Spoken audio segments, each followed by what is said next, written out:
তাদেরকে বাঁচতে পারলে আশা করা যায় যে ইনশাআল্লাহ জান্নাত পাওয়া যাবে।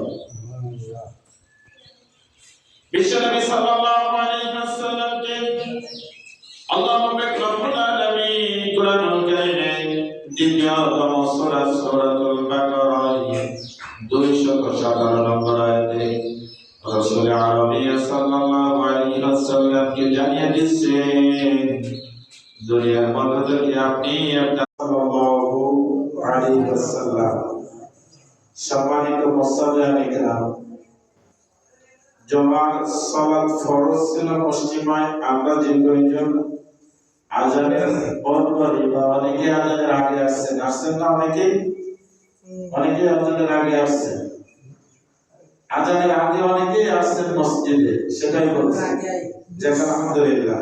আবার অনেকেই আজানের